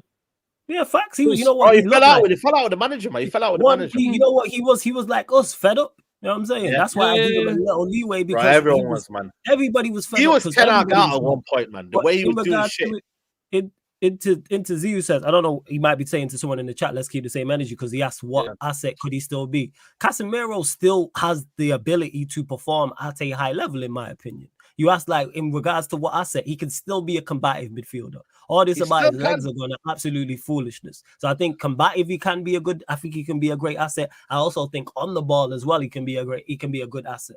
So yes, I don't think it's redundant, even if he's not starting week in, week out. Now, if he is starting week in, week out, cool. I'll go one further. Unpopular opinion. I have no issue if he's starting week in, week out. I don't have a problem with it. I trust Casemiro. I do. Did he have a poor season? Yes. He had a very poor season. Yeah. I think it comes down to the system, innit? I think for me, if we get a system where Leny Yoro and Martinez are allowed to push up the pitch and close down the spaces, so then Casemiro is not left exposed. If we get, you know, a system where, you know what, we're actually keeping the ball as well. We're not just having, like, you know, we're not getting counter-attack every minute. If the football is not as chaotic next season, you will see a better... If we see now, that we're all playing well and everything's going right, and Casemiro alone, by the way, is stinking it out week in, week out, I could come in and say, you know what? Done. He's done out here. But for me, everyone else has been playing unbelievable in that system. And you know what? It's just Casemiro on his own. I haven't seen that, bro. I've just seen everyone playing badly, but then also Casemiro's playing badly. And then they see, right, you know what? Yeah, he's to blame. He's the scapegoat. I don't believe in that. I think it's a team game. I've genuinely been, for me right now, there are players that are not probably showing what they're capable of, i.e. Rashford. But at the same time, you know what I mean? You put Rashford in a half-decent system, he might flourish. Do you know what I mean? Like, as much as I don't rate him, systems is key. Yeah, systems is key, and that's what it is. Like what he did with Mama Veghorst, you know? Well, like we see it with Casemiro in the first season, playing next to Eriksen, playing next to, and then it was Bruno in front of them. So I'm with it. Like I say with Casemiro, I don't believe his legs have gone and all types of this foolishness. See, man, I say it already. Casemiro, I don't think Casemiro's legs have gone. Casemiro is not much less mobile. I think we're just looking at age. Casemiro's no slower or hasn't deteriorated to the point that people make out. I think it's very lazy assessment. I think it's a lazy analysis, and it's only because he's turned 30. I think if he went from 28 to 29, partnerships flawless, isn't it? Yeah. It's because of his partnerships. Like who's he had next to him? Yes, that's me. Like Mctominay. Yeah. Like, he's with Eriksen. He started the season with Mount and Bruno in there. Like, of course, he's not going to look good. Now, again, was he poor? Yes. Did I expect more from him as an individual? Yes, but I also add in the other circumstances as well. But do we need to see better from him? Yeah. But do I think he can be an asset still? Yes. I think he can be an asset. Just because of his combativeness, that's what he is. Just that alone, and I think he's good enough on the ball as well. He's good enough on the ball too, and he'll pop up with a goal. Was he not one of our highest goal scorers this season? Just got for sure. So he'll do what McTominay does plus way more from a different area and actually show for the ball. Yeah. But listen, there's a lot of players that we don't like, innit? You know what I mean? If I could go down the team and say I don't like half of these players. But you know what? It's got that point now where, for me, it's like, by the way, there's some talk about Diallo's contract will be a topic in the next month. So he's out of contract next year. So we need to get him down to a new deal. But my thing is, like, I don't rate Rashford. You might know me. I don't rate Rashford, But you know what? I have to tolerate the fact that, you know what? He's a mainstay in this team. He ain't going to get dropped. So let's get the best out of Rashford. And it's the same with you guys, with Mctominay and whoever it is in that team. Like, we get the best out of him. It's like Casemiro, other players like that. Like, yo, you might not like them, but we need to play them. You know what I mean? We need to find out what's their best position. We need to find out what they do well. And, bro, this is it, man. You know what I mean? Like, we're going to... Bro, I don't rate 10 out. You know me. But next season, it must improve. We must be playing that football. I demand it. Like, a lot of people say, oh, Saeed, are you ever going to be 10 out again? technically, if you don't win the league, I'll never be Ten Hag in. But if he plays good football, I won't be mad. Like I will be coming and say, "Yo, we're playing good football. I'm not, I'm not angry, bro. Just give me good football, winning, and I'm calm. I am calm. You see what I mean, guys? I will be calm. So if we can do that, match reactions outside Old Trafford, and it's wet and cold in November, and then you won't be calm. No, well, that's what I'm saying. Because I know how this club works. You know what I mean, bro? Like it ain't easy. You know the ones. By the way, I'm in a hotel room, so if the Wi-Fi is the Wi-Fi bad? So I'm not using Wi-Fi. A little bit popping in and out, but now you're good. You're good majority of the time. 5G. I've lasted hour 12 minutes, so fair play. You know what I mean? Yeah, for sure. Big up Young Veli from Canada. Big up to you, man. It says, Saeed, if we have Ahmad, Sancho, Xerxes up front, Casemiro will be fine. Ball retention in the final third prevents pressure. Sancho. There you go. That's what I'm saying. And I keep explaining that to people, but people don't want to listen to me. They just want to say, oh, If then Casemiro's still stinking it out, bro, you see what I mean? And then I can agree with you.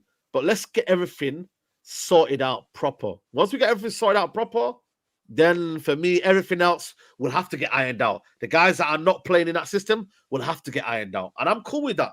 I'm for what benefit the team well. If the team are playing well and everything's working well, you shouldn't have to change the team.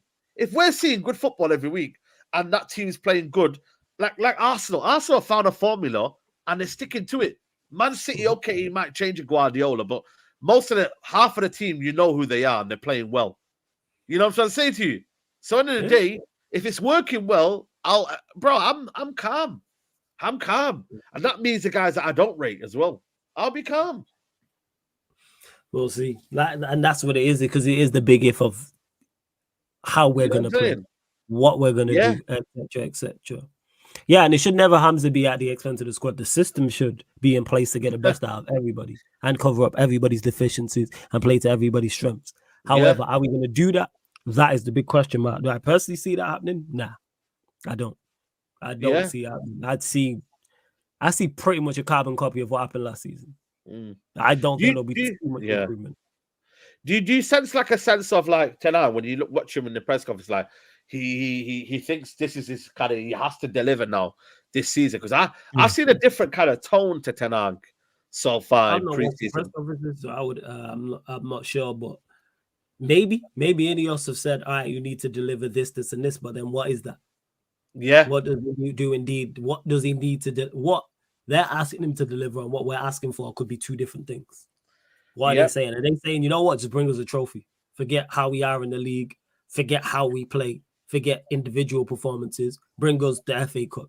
Bring us the Europa League. Bring us the Carabao Cup. Is that their MO?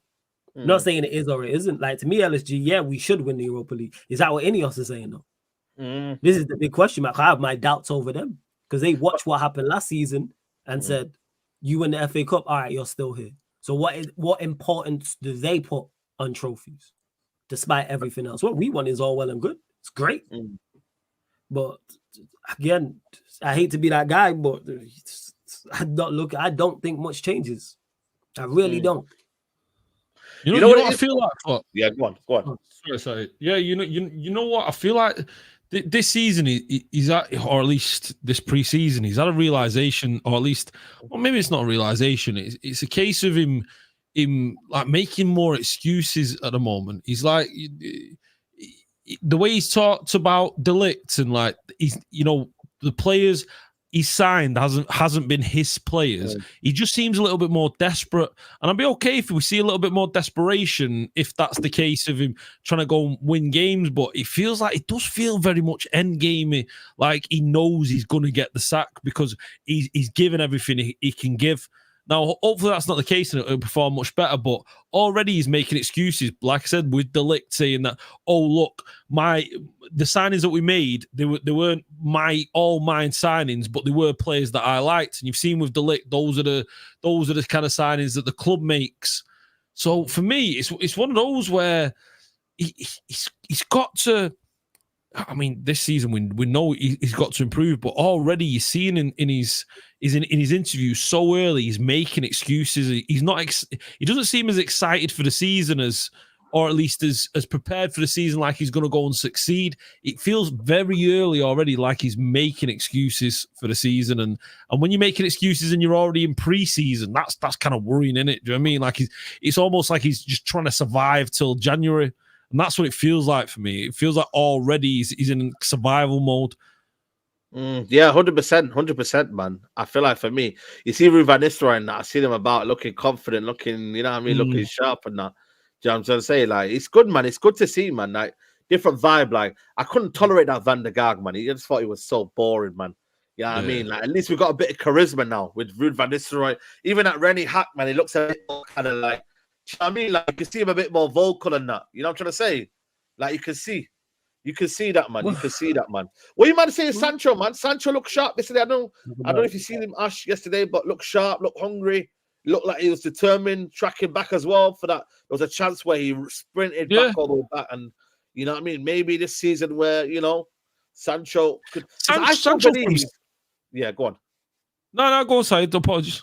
Go on. Because I still believe there's something where I believe he may leave if there's an offer that comes in, like, say, Juventus come calling, because I think he wants to play under Thiago Motta, Champions League football, etc., etc. But if we do keep him, bro, it's another signing as well. Like, it's like a new signing, isn't it, really? Because we haven't seen him in it for the past, 400 and how many days, man. But that's, man, again, underrated that kind of one-touch football, just keeping it tidy, keeping it nice. You feel me? Like, I enjoyed his performance yesterday, man. Like, real talk, man. Like I said, this season, head down, bro, like, he can have a real impact this season, man, because we've got a lot of games. It's not as if we haven't got a lot of games. We've got a lot of games this season, bro. It's a long season this season. You listen. We all know Sancho. We saw him at Dortmund, you know, very early in his career, and we saw the capabilities and the quality that kid has. The problem with him is his application and his motivation. You know, whether we can get him to apply himself and motivate himself enough to be able to be a Manchester United player. He's got all the opportunity there to go and to play in the world's best league for one of the world's best clubs, to have 76,000 fans there screaming his name and all that. I mean, the fact that can't motivate him worries me. And this season, you'd expect and you'd hope that if he is going to stay at Manchester United, which there's no guarantee of that, because it kind of feels at the moment like he's a little bit in limbo, where if a good enough offer comes in, we'll probably accept it and we'll probably go and look to maybe even loan him out again. But For me, you've got to get these kind of players. If you've got the man management skills and you've got the ability. The thing that I worry about is you look at someone like a Klopp or a Pep, and I feel like those managers get the best out of someone like Sancho. They challenge him and they offer him issues and they try and improve him. Yesterday, looking at Sancho, he looked great on the field, but he also looked like he was carrying a bit of timber. Like he looked like he did come back from pre-season a little bit, like a bit chunky and a little bit thick. I see the quality. I see the ability. What I want to see is the motivation and the application. That's, for me, is the biggest issue. And he's, 24 now, I believe? 23, 24? Still young, man. It's crazy because he's been around for a while, man, and still young. And you know what? I think once he gets a good preseason under his belt, I think, for me, he'll kill it, man. He's just, again, do you know what I mean? It's one of them where, the chat was like, hey, yo, and it's crazy. But no, for me... I think, for me, if you could get this head down and whatnot and start, but it also depends on the manager, in it, false promises, etc., etc. Do you know what I mean? Like, I feel like for me, it's how the manager. We know the talent, innit? Yeah, the talent's there. We all consider the talent. If the manager communicates in a way where you're like, yo, everyone's gonna fight for their place, everyone's gonna have shared responsibility, and we're all gonna do it together, that's cool. Once you start getting no communication, you get the cold shoulder, you don't really know where you're sitting, and then you kind of like feel like he's alienating you, and then you become a scapegoat. That's where I feel like, for me, it goes wrong with Ten Hag. And that's where Ruud van Nistelrooy maybe is there to kind of say, yo, listen, if you can't chat to Ten Hag, Ruud's there and you can speak to him. And he can then say, right. Yeah, it's the good cop, bad cop thing. Yeah, like, man. If you can't communicate with the manager, you then communicate with the number two. Or coach or something like that, which does make sense. Yeah, bro. Can I just say to these boys in the chat saying he's not thick? Listen, I was there yesterday at the Rangers game. I'm a fat boy myself. Do you know what I mean? I can see what a fat boy looks like. Do you know what I mean? I can see a thick guy when I see a thick guy. Nah, do you know what I mean? Maybe the shirt was a bit baggy, man. I think maybe the shirt. This guy was carrying timber. I'm just saying. Do you know what I mean? This guy, he looks like he needs to be in a little bit more. Less gym, more running, more sprints. That's all I want to see from you. He'll get there, man. I think players lose that body fat straight away, man. Remember, look at my man that plays for Dortmund, man. What's his name? The defender. My man lost it in literally a couple of weeks, man. Do you know what I mean? What's his cut? Yeah, not Orban. Yeah. What's his Sule. That's he's big. Yeah. So he lost it, man. Them man got what's the word? Muscle memory. You get me? Like their body will just bomb straight away. They'll lose it, man. They'll just be on a training program and they'll lose that ESAT, man. You know what I mean? So, do you know what I mean? I think they'll be all right, man. Do you know what I mean? Yeah, you can't use the word thick, man. Do you know what I mean? You're the chat is right. You're the chat is you know what I'm saying? You got to be careful out there, you know. Do you know what I mean? Come on. Let's go. Yeah, but we got an array of wingers, man. I know, Flawless, you said, we need one more, but I can't lie. Ahmad, Garnacho, Sancho, Antony, I think there's enough wingers for me. I can't lie to you. I don't think we need any more. The reason why we do, it's not a quantity thing, it's quality. Diallo, yes. Quality, quality, yes. Sancho is talented, also, yes. First thing with those two, are they going to get consistent game time? In my opinion, no. I don't trust this manager to play Diallo and Sancho. Our wingers were horrible, and it took literally the entire season pretty much for Diallo to get minutes. So that means he's going to bench Rashford, Garnacho, Antony, 2 out of the 3 of them. I personally don't see this manager doing that. On top of that, I'll say it before, I'll say it again, who's scoring our goals? No, but this is where I think I don't trust that. Do you trust our team? I don't think we are cracking 65 goals this season. But that's I think the bigger issue is I don't think we crack 60. If we can share the goals, I think for me, we're going to share the goals a little bit more. Everyone just score 10 goals, 5 to 10 goals. If everyone can score 5 to 10 goals, we're calm. I don't want someone scoring 30-odd goals and everyone else is kind of like, we're scratching for goals everywhere else. You said it there, so 5 to 10. Bernardo pops in with 8 or whatever.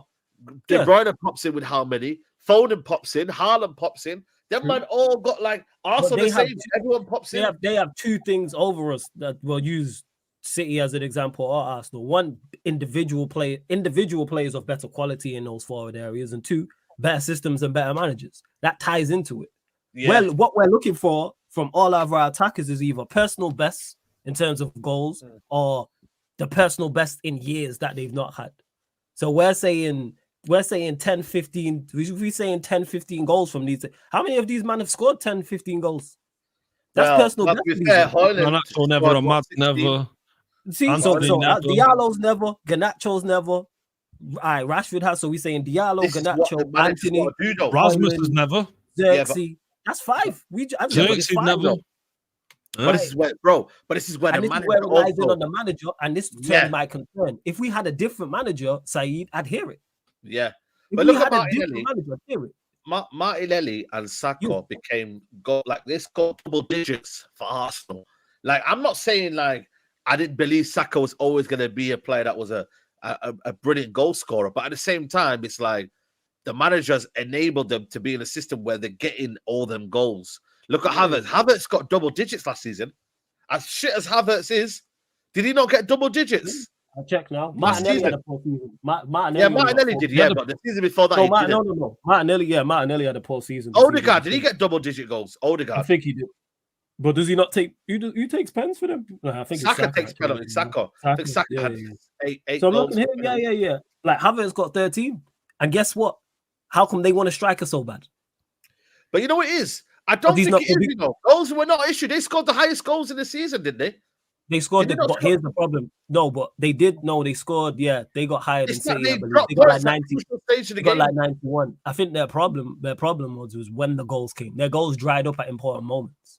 Because remember, they went on that run where they was beating. They went on a month spree where they were beating teams 5-0. 5-6-0. Yeah. 5-6-0 over a 4 or 5 week period. And there's a reason for that. Havertz got 13 and 37. Why do Arsenal fans want a new striker so bad? Because he's not good enough for where they're trying to go to. Yeah, no, I hear that. It's depth, innit? It's depth. I get that. It's like they want to improve the depth. And he's also not good enough. That's why I look at the attack and go, I don't trust it. So you're either looking at the manager to, I've said this before, you're looking for the manager to implement a system that allows the team to create at high volume, like Brighton, for example. Did that brilliantly. Because we don't we don't have a manager to do that. So then when you don't have a system, you're looking at individual quality. I also don't believe we have the individual quality to score the amount of goals we want to score to where we want to go. We're saying top 4, it needs to be what? We're saying 70 goals. And if it's much less than that, you're looking for your defense to be solid like it was in Ten Hag's first season. Do you trust this defense to be that solid? I personally don't. Not with this goalkeeper. I personally don't. Not with our midfield still lacking as it is. Centre-back looks calm. But we've seen what this management system did. Yeah. I'm just looking at it like that. Like either defensively or offensively, you have to be brilliant. I look at our team currently and go, no, is it improving? Yes. Do I think it's brilliant at either end? No, I don't. I don't think we're defensively going to shut out teams and be rigid and win games 1-0. And we ain't going to blow teams away and win games 4-5-3. So I think we're going to be in a similar situation. Unless we bring in new players, which we have done with your Euros, with the Xerxes. Xerxes will come in. I think Xerxes will be good. But again, we're asking for Xerxes to arrive in a new country, new league, new players, not only play well for yourself, but transform the attack and get a personal best. We're asking him to score. He scored 13 goals in 2 seasons in the Serie A. This is it. So we're asking you to score the same amount of goals you've scored over hopefully a guy who can hold up the ball, bring others into play, will then facilitate the runs for Rashford or whoever's up front to then score more goals. That's what I'm thinking. Xerxes drops in the pockets, drops in the holes. We have runners that are running off him, i.e. Bruno, i.e. Demman. And then once we have these guys running off, that's the aim that we get more goals from that. Because that's the only way. For me, Højlund, I can't lie to you, I'm not really looking to see him wrestle. I'm confident, you know what I'm saying? But at the same time, for me, I'm looking at, let's first of all, it's become a better team, but then it's like also become, what's the word I'm looking for? Have a plan there, basically. Have a plan. If we can have a plan, I'm calm. As long as I know we have a plan, I'm calm. It ties back into what we said from do we have a plan? We don't even know. We're debating it. We're doubting it. We don't know. I hate to be that guy, but I can't sit here. I haven't sold the stocks. I haven't sold the stocks. The stocks are still there for me. I like you lot in the chat too much to lie to you lot. When I have my concerns, I'm not going to be like, I look at it and I go, great, yes, but we still need much more. And our attack has been woeful Ten Hag's entire reign. At least we defensively were good the first year, but we were arse in the first year and we were arse in the second year. Luton Town got relegated. We scored 5-6 more goals than them. They finished 18th. Yeah, for real. And we got 5 to 6 more. I can't remember, it was either 5, 6, or 7 than Luton Town, who are a championship side. And now this is the attack we're banking on. And we're banking on Xerxes to come in and be that guy to transform and turn. No, I don't trust these attackers. Sancho, I've already given my reservations, not about his talent, his game time. I don't know. You know what, Flawless? It's hard to disagree with because, when it comes to actual attacking talent, there's not much changed. Okay, yeah, we might be bringing in Xerxes, but when you look at the midfield and you look at the defense, okay, you might have Luke Shaw come back and offer something, but he's never been prolific in the attacking sense. The low, as great as we all kind of say that, he's a great attacker, he doesn't actually offer that much in the final third. I mean, he's not great for his assist numbers and stuff like that. You look at the centre-backs, when it comes to actual build-up play from the back, we've got not much going on. And you look at the midfield there, Casemiro, okay, he can score goals from set pieces, but in build-up play, he's not it. Mainoo might add a little bit more next season, but Mainoo to be relying upon him as 19 years old. All the time, no, you can't. Not all the time. Bruno, we've seen him in the Bruno, we've seen in the past with penalties, his goals, but last season he kind of fell off a little bit when it comes to actual in play and his progression and his goal scoring, his assists actually in play. Rashford, we're hoping Rashford does better this season. What I would like to see is Leny Yoro's got that crossfield ball, which is his signature move, is that crossfield ball into the left channel. But whether or not we play like deep on the counter attack and we look to catch teams on the break, I'm not too sure that's what we're going to be going with this season. you look in the final third, and we need kind of a little bit of creativity and a little bit of impetus. Garnacho doesn't give you that. Ahmad, yeah, okay, Ahmad will give you that, whether or not he plays or not. But you look at Rasmus wants service to his feet and wants balls in behind. Who can give him that?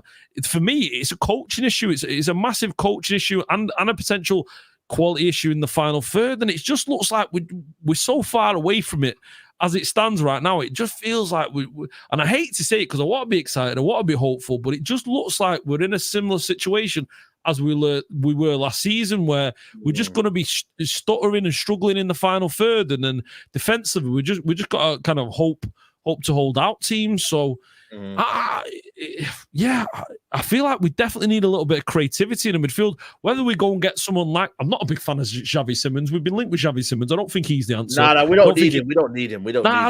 I'm not. Yeah, I agree, Saeed. I don't think he's the guy for us.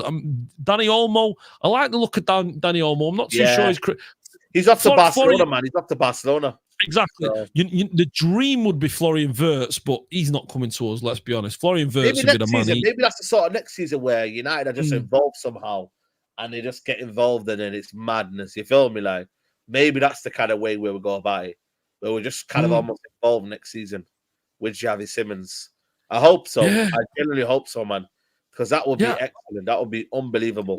That's made a great point when we're talking about fullback. So that's why it's so important with the left back, not only from a defensive standpoint, but offensively, giving us an overlap, giving us something different. We see how important fullbacks are, or can be, I should say, to your better teams. We've seen it with Pep, with the likes, not so much recently, but with a Cancelo, for an example. We've seen it, you know what I'm saying, with Arsenal, even with Saka. Like you mentioned it earlier, Ben White overlapping, things of that nature.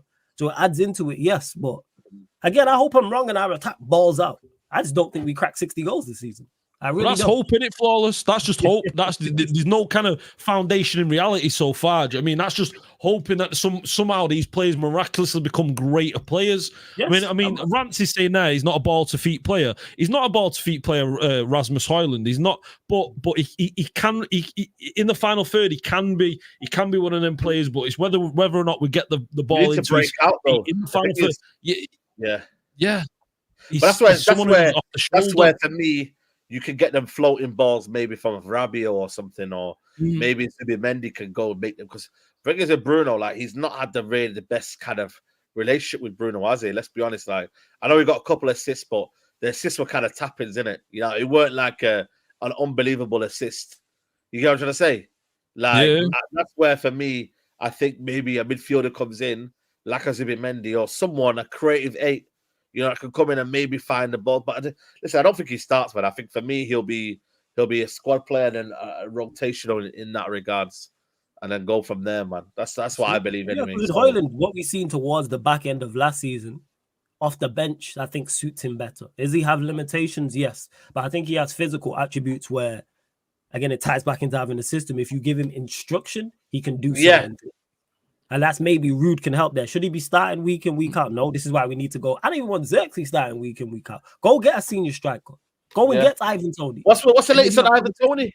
Quiet, nothing. Quiet. Yeah, quiet, innit? Yeah, nothing been said. He's come back from holiday, man. He's in IB for that. These Arsenal fans are begging and saying, oh, Rice is trying to do something on him and that. But he ain't going Arsenal. The same 40 million for me. That's you go and get it. Because even if it goes wrong, you go, all right, cool, it goes wrong. And then you have Xerxes. You also have Højlund. Competition for places. That's what we need. But if you put Ivan Toney and another winger in this side, I'm changing my tune. I'm going, all right. Hey, Flawless, like, yo, bring the season on, yeah? Yeah, if you get Ivan Toney and another winger. Title charge. Yeah, relax. No, I'm telling you. No. Relax. I am not Andy Tate. Relax with title charge. If Andy Tate was here, man, he would have been saying, we're doing it, lads. Title charge. Like, no, I'm not. I am not drinking that Kool-Aid. No, however, if it is an Ivan Toney and another winger, we're nowhere near that, man. I think we can aim for third, though, man. Third. Yeah, we're nowhere near that. But Ivan Toney and a left winger, I go, ooh, okay. You know what I'm saying? What wingers are out there, though, that we could get? It's limited, but we didn't know about Xerxes. There's not many. That's why. Wait. Which side? Though, Saeed? You want left side winger or right side winger? What do we need? A left on the right. I'm saying left. Maybe left. I'm tired of our left. I'm tired of our left-sided wingers. I'm I'd tired of probably say Rashford. more right, you know, because I think Sancho and Rashford. Yeah, are playing up on me. we got Ahmad though, haven't we, on the right side? We got Ahmad. Ahmad, and that's it though. I think Ahmad and that's it, innit? We have Rashford and Garnacho on the left. Is their left? No, Rashford and Sancho's on the left. I'd like to see Sancho play. Got Sancho, nothing. World football though, there's nothing on the left. I mean, you look at Rafael Leao at 18 man. The wingers are not good now. Yeah, Desi Doué's going Bayern Munich. Nico Williams is going Barcelona. Hey, the thing is, the same way a bum. Hey, people said the same about strikers, and we ended up going to sign Xerxes. Like, go get. You know what Desi Doué? Nah. You watch him. He's not got it. Do you know what I mean? People are watching his footage and his highlights and stuff like that. The way he controls the ball, it's a little bit too much out of his feet, and yeah, it's not tight. It's not close control. I'm not having to do it at all. You've watched him then. I've watched him. Watched a lot. I won't say a lot, but I've watched a bit of Doué, and for me, nah, he's not what people are saying he is. Trust me, I know when it comes. Maybe he's a comps merchant. Who knows? Nah, he's a comps merchant. Nah, he's trust me. Right now, I'm saying it. Do you know what I mean? Clip it, whatever you want. He's never going to amount to anything. Do you know what I mean? Doué's not the guy. So give me someone like a Kubo. Give me someone like a Nico Gonzalez. Give me someone these boys. Do you know what I mean? Gonzalez, nah, man, he's dead, man. That's a donkey. They're taking liberties. I like him, Fiorentina. Do you know what I mean? He scores goals in the final third. I'm for it. Now just get a left back, man. Go get Kodioglu, and we're cool, man. Kodioglu. 2 centre midfielders, I'm cool with that for the summer. Do you know what I mean? If you get definitely need a left back. That goes without saying. We definitely need a left back. That's without saying. Like I think we know that. But I'm tired of Rashford and Garnacho over that side. I'm tired of these men. Yeah. Sancho would be great over there, but then if it is Rashford, I mean, if it is Sancho, Xerxes, Diallo, then you have to play possession based. Is this manager going to do that? I personally don't think so. If that's the front three and you're dominating possession, cool. But if you do the Southgate thing and you're going to give up possession to the opposition, that's not a transition front three. It's not counter-attacking front three. Yeah. We'll see, man. Well, listen, people, we're going to wrap up here. I don't know how many likes we're on. Flores, can you check how many likes we're on right now? Yeah. Give me a sec. I'll tell you. Yeah, check the likes. We're not on at least 600 likes, yeah. This chat's mocking it. Man's out here on 5G. I'm filming in a hotel room. And if we're not on 600 likes, these men are mocking it. They're in the Hamptons, man. You know what I'm saying? Dude, it large in that. Yo, bro. Like the video. 570, man. They're taking a piss. They're taking a piss. Hey, girls to 600, man. 600 likes, man. We're here on 5G. No Wi-Fi settings. And we're giving you hour and 40 show. And we were interactive with the chat throughout as well. So big up to you lot. You know what I'm saying to you? Like, it's been an enjoyable show, man. Like Ash's comments on Sancho as well. So run up the likes just for that. You know what I'm saying? Yeah, man. Saeed sit up, bro. I'm telling you, man. Them AMP boys are in a mad penthouse and that streaming and that. That's the vibes we're doing, man. No matter what the situation is, them man stream, man. They got more money than me. But that's what it's hard work, dedication. You know what I mean? Like we don't stop, man. So do you know what I mean? We got to keep going, man. Roll out the content. I'm flying out tomorrow morning with a big 6. So, yeah, 11-hour flight, man. I don't know if I could do that. I did a 9-hour flight to Kenya, and that was tough, you know, in the sweaty heat, man. That was a sweat box. See, don't sleep now as long as you can. Just don't sleep. Just try and stay awake as long as you can now. There's moment you get on the plane. I can't do that. I got to get some sleep, man. Just try not to sleep before you're playing. Just try and stay awake as long as you can. Then the moment you get the plane seat, I know you're traveling in big business class. Do you know what I mean? Baller, shot caller, and all that. No. I need to find out how much about this pretty stewardesses and all that things there. Yeah, I was thinking of going business class, yeah, just because I was like, I deserve it. You just trying to play it down, pretty stewardesses and all that. I generally Yeah. He's got business class. We know that. Do you know what I mean? We know, right? He's balling. No, I told her, Huey knows I haven't got business class, but I'm thinking of it. If it's like, if I see it and I'm like, it's not breaking the bank, then I might do it. What do you mean breaking the bank? Man, talking about breaking the bank. You are the bank. You know what I'm saying? Don't do that. I don't know if I can sit on one position for 11 hours, fam. I just stretch them legs, you know, pause, but you know what I mean? Hey, yo. Hey, yo. Just get some podcast on the fire, you know what I mean? Chill that out. is wild. Hey, yo, no. I get that. Hey, yo, I said that.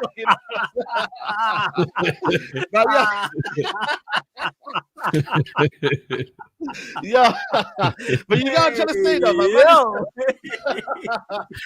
I need to see, you know what I mean? I need to yeah, man. Listen, bro, it's crazy, man. But yeah, man. Said, yo, I don't know if I can sit in that position for that long. I gotta stretch my legs. Hey, bro, I gotta do something, bro, because, bro, what I've got though, I've put that series. What's it called? Supercell. I've downloaded Supercell. Yeah, Supercell, yeah.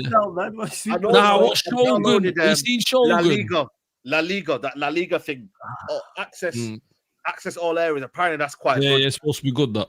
So I'm gonna watch that La Liga, all access, and then Supercell, and then that's me hopefully done. You know what I mean? And by then, hopefully, we're in LA. You know what I mean? So let's see, man. But yeah, traveling tomorrow. Content twice tomorrow. I might do a little cheeky video of me basically just telling that'll be from the airport, and then that's it. We'll fly out Tuesday. I'll see you basically Monday in LA. Yeah, Monday. Is it Monday we're in LA? Yeah, Monday we'll be in LA. So yeah, because we're 8 hour difference, isn't it? That 8 hour difference is gonna be wild, man. Like 8 hour difference is crazy. I don't think I've ever been 5 hours. I thought that was fucked in New York, but 8 hours. Yeah, that's mad. Right, that's mad. You be in business class, man. You be all right. Yeah. Well, when I see that, I mean, I don't know. We'll see. But yo, Ash, big up to you, because by the way, Ash was a bit tipsy today, but he's held it well, man. Fair play, Ash. Yeah, you listen, mate. Do you know what I mean? I was two bottle of wines deep, you know, a couple of whiskeys and all that. Do you know what I mean? Yeah. No, I like my drink. Do you know what I mean? I can handle it. I'm easy with it. Yeah, I've enjoyed the show. It's been fun. As always, boys, make sure you're hitting them like buttons. As always, pleasure to be speaking to you, Saeed and Flawless. Yeah. Always the highlight of the week. Do you know what I mean? Talking about a bit of Man United on the Sunday and that, and pleasure to be speaking to the chat, getting involved, and like I said, always make sure you're hitting those chats, they're hitting those likes for Thick Boy Sanchez and all that. Do you know what I mean? You know, it means a lot. Yeah. Hey, you might have two of the wildest pauses I've ever heard. Listen, I was looking at Sanchez. Do you know what I mean? I'm there thinking, what's going on here? Do you know what I mean? Has he been hitting the squats? What's been going on? Do you know what I mean? But yeah, mate, I've got, by the way, I've got the on my YouTube channel, Ash Meppers. Make sure I've got the vlog up of the Glasgow game. Go check out TikTok as well. I got a little bit of Leny Yoro footage there of him, you know, his first game for Man United. So yeah, you know, doing little bits. But Saeed, hope you enjoy your trip over to the United States and that. Hope you have a good time, and you know you enjoy and take as much advantage of the business class and all that. Make sure you're getting in a word with the hostesses and stuff as you walk up to the gate and that. You know, we'll see, man. We'll see what goes on. We'll see what goes on. You feel me? Can't promise anything, you know what I mean? But we'll see. You know the ones. But yeah, now big up Ash Peppers, but make sure you follow him on that. And big up Flawless, man. We're gonna redirect. I think I've got the redirect set, but yeah, let me know what you got coming up. Yeah, people. First and foremost, big up for having me on the channel, Saeed. As always, man. Always look forward to Come on, bro. You already know. What's going on with Manchester United? I'm always howling, like, you know what I'm saying? Like, shout out to Ash. Big up to you, Saeed, when Double A's here as well. Shout out to the chat, because you lot always ask good questions. Whether you agree, disagree, you lot always ask good questions as well. So big up for having me on. Make sure you enjoy. I know you'll enjoy New York. The content gonna be fire. Shout out to the Big Six gang as well, because you lot continue to kick down doors for all of us. No, for real. Big up, man. So you lot run up the likes on here. What have we got coming up? Premier League podcast, Yardman edition. So I'll be my Don Connect Yous in the chat. Lex will be on talking all things Premier League. So obviously the Calafiori deal, De Bruyne potentially leaving City if that happens. Also, of course, Manchester United with Agati and Ineos, and answering questions from the chat. If any of you lot have seen the show before or know Kaneki from the chat, you know the show is wild. You know what I'm saying? You know, very similar to this, very unfiltered. Actually, there is no filter. Not even unfiltered. So yeah, man, big up, man. Yardman Show, Premier League podcast. Come on, yeah, man. Because hit the subscribe button, because we're closing in on 12K. We're like 50 away. Come on, people, man. It's 650 here, so 50 of you surely haven't subscribed to Flawless, man. So make sure you do, man, and get that in there. And yeah, man, support the people, man. Like I said, people, just watch out for the content in LA. You know what I mean? There may be lives here and there, but majority videos because we'll be active out and about doing content for the Big Six. So yeah, man, tune in. We're gonna redirect to Flawless, and yeah, man, this has been the Unfiltered Show. We're out. Peace. And big up Double A, by the way, as well. Big up Double A. Shout out to Double A every time, man. Double A, man. Big shout out to Double A. Big up to him. We're out. Peace. Come on. Peace.